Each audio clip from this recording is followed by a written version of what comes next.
I want you to reflect on how Mike has valued and blessed you. Mike and I grew up as part of a gang here in Sunnyvale, California. There were a bunch of us who all just hung around together.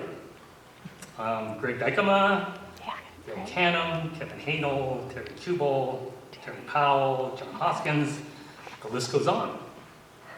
A typical middle-class upbringing.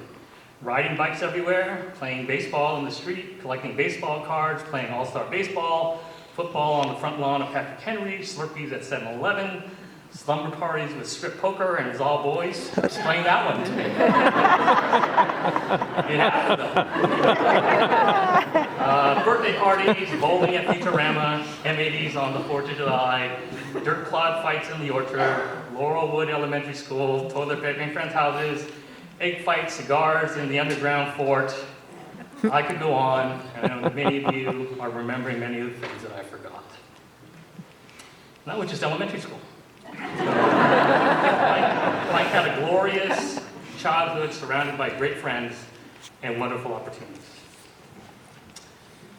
As I reflect on my memories of Mike, I am reminded that it's not the amount of time God gives you on this earth, but how you use that time.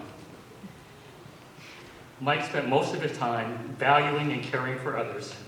He was indeed a blessing to so many of us.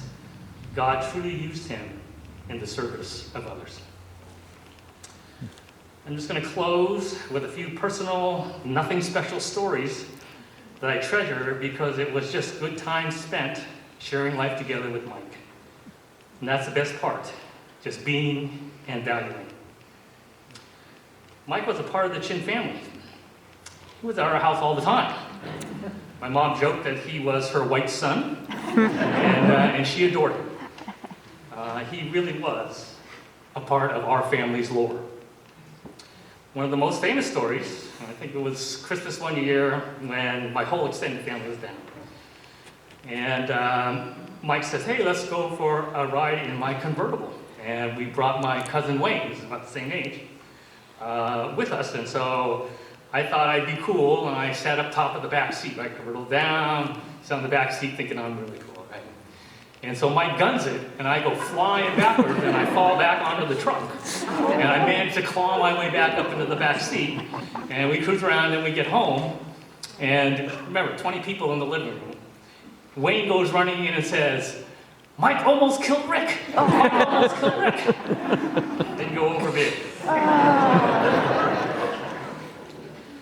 I don't know if many of you know this, but Mike and I owned a gun for about a day and a half. We bought a .22 caliber lever action rifle because we could, and we probably watched too many westerns. But we were cool. So, bad news is Mike took it home, and an hour later he brought it to my house because his dad wouldn't let him keep it there. Well, when my dad got home from work, he said we couldn't keep it there either. So I think what my brother John did was he said, I'll take care of it, and he took it over to a friend's house, right?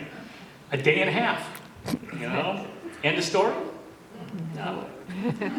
About a month ago, my brother John and I were sitting around reminiscing about Mike, right? And out of the blue, he just says, you know that gun you and Mike bought is sitting in my gun safe. 45 years later. Wow. So if any of the Garner children would like a gun that their father used to own for a day and a half, just come see me a little later. That's great. But my most important duty for the Chin family was to take the family Christmas picture. Christmas wasn't Christmas without Mike telling 18 unhappy Chinese people to smile after my dad and my Uncle Ed screamed at us and said, I'm going to kill you if you don't look happy in this picture. And they would always end by my dad saying, be happy, damn it. And then there was Mike, laughing at the irony. We had like 4 cameras set up on tripods, just kind of laughing at the irony, smiling, saying smile, click, smile, click, smile, click, smile. But anyway, that was Mike, and he was family. And how blessed am I? Mike and I love to eat. We love corn dogs from Der Wienerschnitzel, but our favorite was to eat Taco Bell tacos with so much hot sauce on it that our lips would go numb.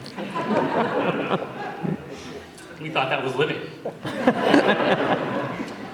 But I'll never forget how grossed out I was on how Mike ate French fries. I don't know if any of you have eaten French fries with Mike, at least 40 years ago.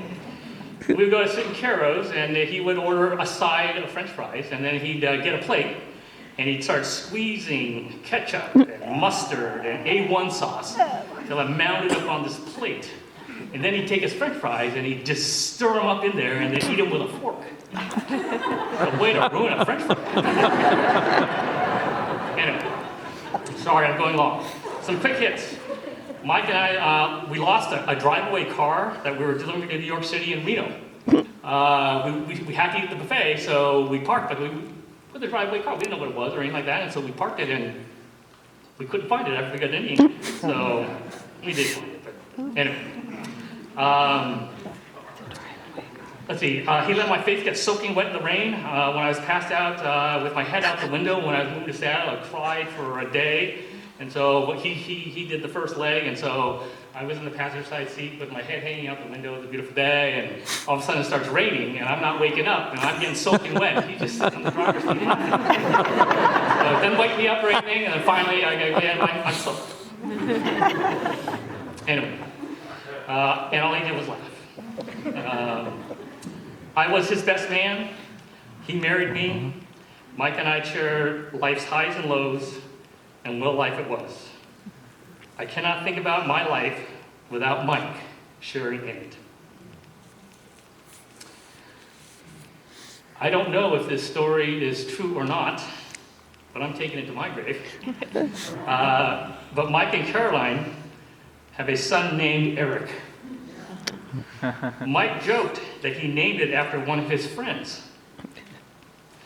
So I've been living believing that he was named after me. How much more can someone value you than to give your name to one of their kids?